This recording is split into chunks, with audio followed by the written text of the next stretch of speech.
Welcome to All Things Policy, a daily podcast supported by Pragati, a flagship media initiative of the Takshashila Institution. We're a bunch of policy nerds based in Bengaluru, and we like to bring a fresh perspective to Indian affairs and an Indian perspective to global affairs. So grab a cup of coffee, sit back, and join us for today's chat. Hello and welcome to another episode of All Things Policy, where we discuss policy issues of relevance. I am Priyal Lyncia D'Almeida and I work at the Takshashila Institution. Now, before we move on to the topic that we're going to discuss today and who's joining me for this podcast, I would like to give a quick shout out to the courses that we offer at Takshashila and what exactly we do here. So, as you all know, Takshashila Institution is an independent, non-partisan think tank and a school of public policy. And we have education programs that last from one semester to 1 year. And these are specifically tailor-made for people like you. Now, they are all online and you can take them from anywhere.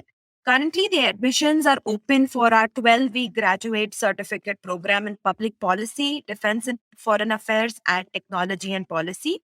And the application deadline for this September 2022 cohort is on the 27th of August. If you want any further information on the courses and on the applications, you can always visit school.takshashila.org.in and you will get all the information there. So today we are going to talk about the China's semiconductor rise. And to discuss this, we have our in-house expert, Arjun, who is my colleague and my friend at the Takshashila Institution. Hi, Arjun. Welcome to this podcast. Hi, Priyal. Nice to meet you. I mean, we've done quite a bit of podcast together. So, yeah, nice to be back. Yeah, it's great to have you here. So let's get straight into the topic. Yeah. So we know that I think over the last few podcasts, every time we've done podcasts together, we have discussed about the semiconductor industry and like the China's role in it and like, the China semiconductor industry in particular and everything. So can you tell us what is the latest development that has actually made everyone's head turn, to China and its domestic semiconductor manufacturing industry? Yeah. So, what happened was, I think this was last week. There was this news report, or basically a news break, which was reported by this Canadian website called Tech Insights, wherein they mentioned how the Semiconductor Manufacturing International Corporation, also called SMIC, that is China's biggest semiconductor manufacturing foundry. So they had actually come out with a 7 nanometer technology chip. So for people who don't understand how semiconductor chips work, is basically 7 nanometers is the size of the chip itself, and like so the lesser the number of the lesser the size, that means more transistors go into it, and that kind of increases the efficiency of the chip itself and makes it more stronger in terms of computational power. So the fact that they came out with this kind of a chip is basically kind of a worry for the rest, because this is a leading edge node in terms of the fact that this is a technology which has been kind of mastered by a very few. And I mean, no one expected China to do it in terms of the fact that there was already a lot of restrictions, sanctions, embargoes, which were placed on the industry itself. And they actually eventually did it, overcoming all of them. And that was something that it caught people off guard. And it kind of has raised concerns to how much, or how much more can they do in terms of where they are right now. So, I mean, like, it's not like this is going to be, like the definitive moment and it's not like it's going to realign the entire global ecosystem in any ways, but it kind of has, it's kind of a wake up call for people who are looking at the Chinese domestic industry and realizing that they're growing faster than expected. And if they continue to grow this way, they might soon be a potential threat to the overall supply chain. Okay. So like you mentioned that it was sort of like a big deal, but also like not a big deal, right? So why do you think this is that? Like, can you go more into that? Yeah, I mean, so the thing is, it is a big deal in terms of the fact that the current environment in which China has come out with Right. this kind of a chip. This is because I mean, it was in 2020, I guess. If I'm not wrong, Okay. that was when US decided to impose sanctions on China and Right. prevent any sort of exports of semiconductor manufacturing equipment to China itself or any Chinese domestic company. So they not only prevented their own firms, they also discouraged other firms which are basically not American firms. Like there is a Dutch firm called ASML Right. who manufactures most of the equipment needed for the fabrication process. They even, told them not to supply any manufacturing equipment to China. So what, Okay. SMIC and the Chinese companies had to do was to make do with whatever they had. So instead of using a certain technology, they had to use some substandard technology Mm-hmm. itself to Right. manufacture this chip. So in like in very technical terms, what it was the fact that instead of using extreme ultraviolet lithography, Right. they use deep ultraviolet lithography. So basically, lithography technology is nothing but used to print extremely tiny circuits on a silicon Mm-hmm. wafer with very good precision and at specific wavelengths of light. So EUV, which is extreme lithography, is the most advanced level, and below that is deep. So that because these guys did not have access to the most advanced technology, they had to make do with a level lower than what Right. was actually available. But there were, before it was thought that these specific like leading edge nodes, which are extremely hard to manufacture, like, less than 10 nanometers, Mm-hmm. needed that most advanced lithographic techniques. And without that, they couldn't do it.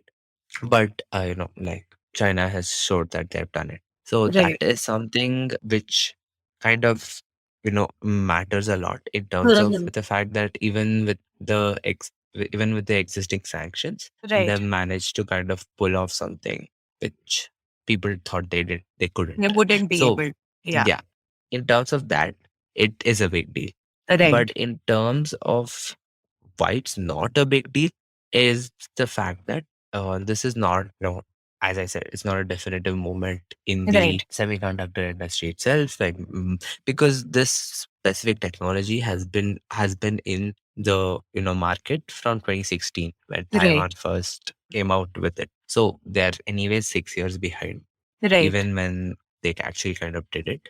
Right. But also the fact that the chip they've come out with is kind of specific to a particular application. Basically, it's used for mining Bitcoin, which is a cryptocurrency, Hmm. and they did it for a specific Canadian client itself. So, in terms of that, the memory capability is said to be lower than the other chips, which are of the same level of technology. Okay. So, in terms of that, there is always an issue.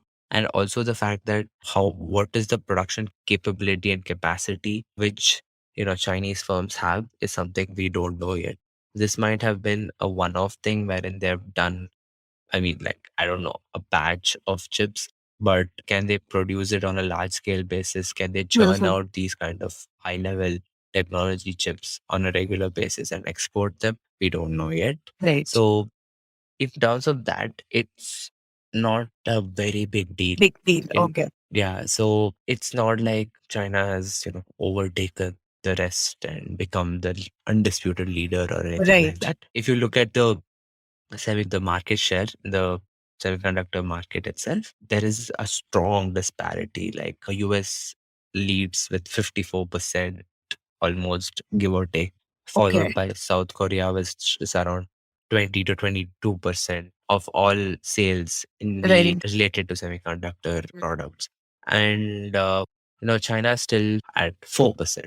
Right. So The it's not disparity is like, quite huge between like US to yeah, China. So yeah, suddenly definitely. one thing that has happened right now doesn't mean suddenly China is at the forefront of this all. Yeah, that is true. But also the fact that China has been growing rapidly. One of the industry associations, the SIA, they actually came out with a report showcasing what is the CAGR, basically compounded annual growth rate for this Chinese semiconductor industry. And this they saw that it's growing at almost 20% a year. And Right. that so if that continues, right? So and this has been seen ever since the onset of the pandemic. Right. So if that continues, and in 3 years they predict that China might actually end up reaching around 17 to 18% of the total Okay. worldwide market share. So that puts it just behind the US and South Korea. Yeah, So yeah. so the fact that they aren't at that place right now should kind of be, like, it's not a big deal. So they're still way behind, and it offers like kind of leeway for everyone else to catch up. But the thing is, they are catching up with the kind of growth they're showing. So it won't be long before it turns out to be, a very massive deal in the future. So yeah. That's actually quite interesting.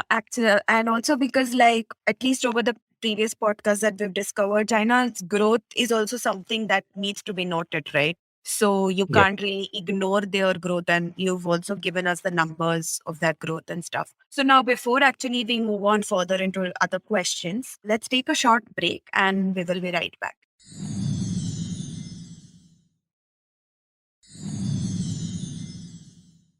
Hello and welcome back to this episode. We were discussing about China's semiconductor rise. And Arjun, before we went on a break, right, you also talked about how China has actually, despite having so many sanctions and restrictions put on them, China has still managed to grow in terms of like the semiconductor industry and stuff. So, like, how has China managed to do this? Yeah, I mean, it's a range of different things that they've kind of done. So Bloomberg actually came out with this report, I think last month. So Okay. they actually kind of focused on the growth of China's chip making and its stature in the ecosystem itself. And they, as per the data which they presented, over 95%, which basically is around 19 out of 20 of the top fastest growing semiconductor firms in the last 4 quarters have been from China itself. Right. And also there's an industry body called SEMI, which tracks import orders for manufacturing equipment.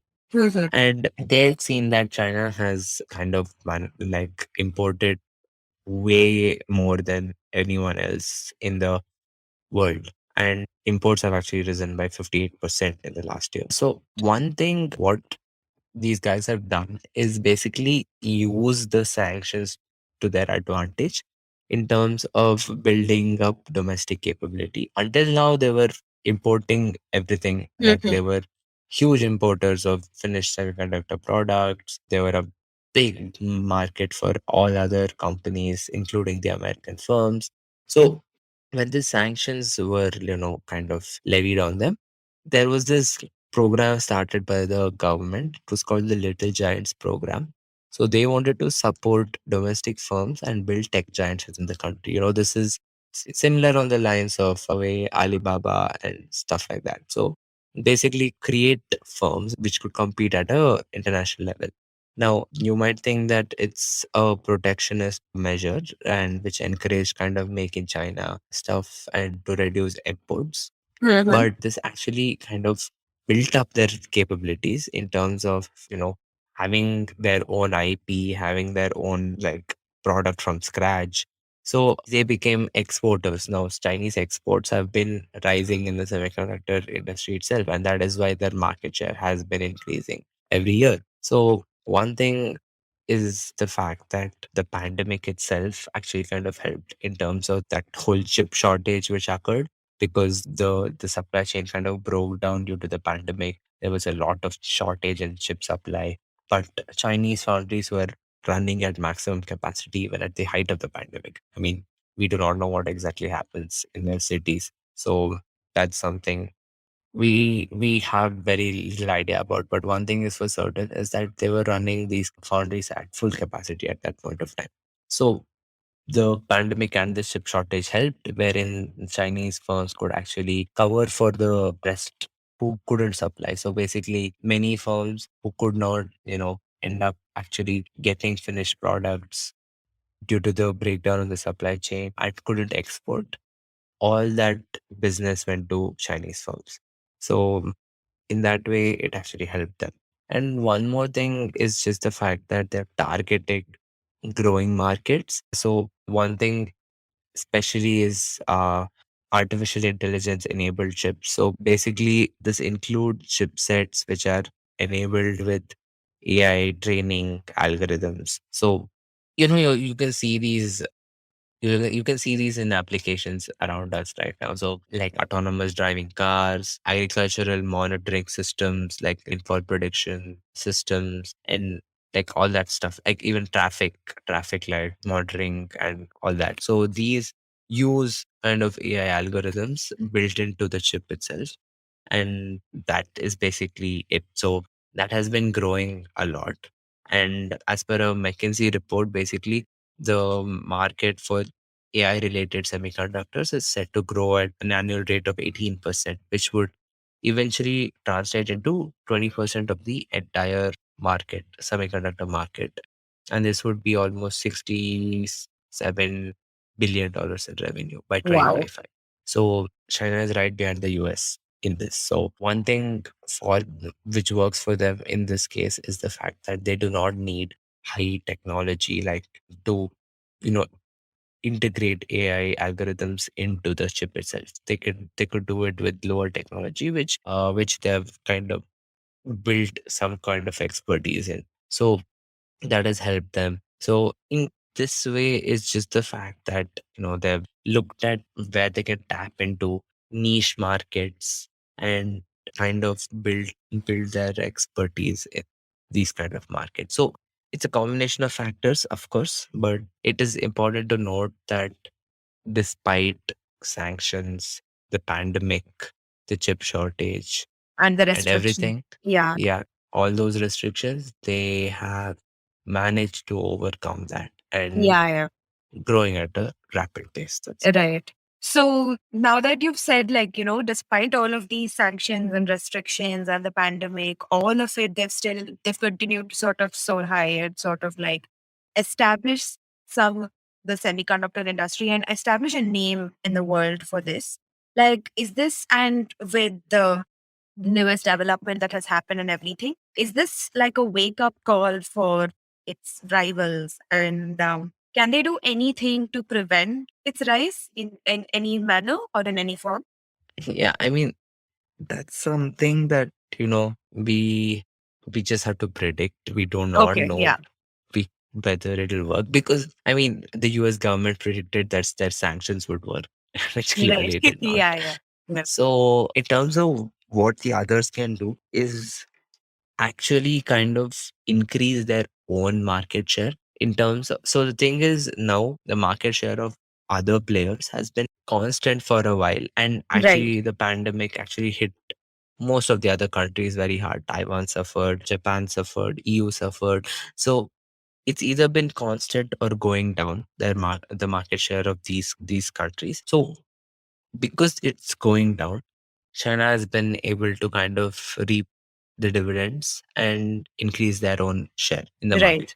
So if the others kind of develop a mechanism to build in security for the supply chain, Mhm. improve their manufacturing output, and increase their and then basically make manufacturing effective in their own countries and ensure that their exports are rising, then automatically it will challenge China's rise also. So in terms of that, instead of using punitive actions such as sanctions and restrictions on your rival, maybe focus on developing your own kind of capabilities. Yeah, and So technologies, right? yeah, definitely. So, and I think this was also the reason why the US Senate 2 weeks back passed what is called as the CHIPS bill.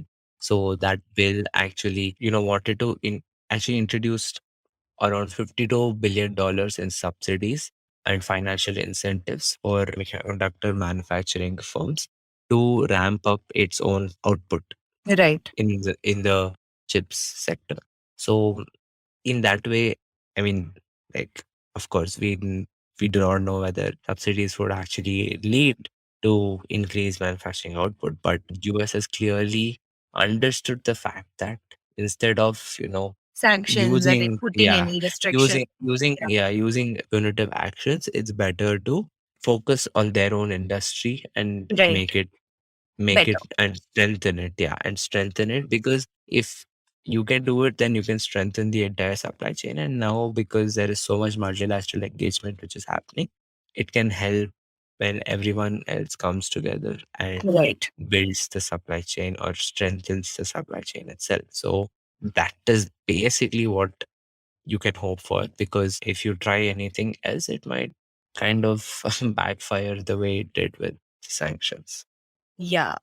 Thank you so much, Arjun, for joining me today and giving me and the listeners like a broad idea about what exactly are the developments on the semiconductor side of things in China. It was nice having you here. Sure, no problem. I'm Yeah. pretty sure we'll keep revisiting this every single time some other stuff happens. But again, it's just the fact that it's such an evolving field, and And it's also um a very fast moving field, right? So yeah, it's yeah, always a new development that happens at least once every few weeks, if I'm not wrong. So I'm yeah, pretty sure. definitely. Yeah. So So we will be speaking more about it in the future as well. If not me, I'm not sure that somebody else might come and speak about it. You never yeah, know. definitely. I mean, I'm pretty sure with the whole thing with Taiwan right now, with Nancy Pelosi landing in Taiwan, Right.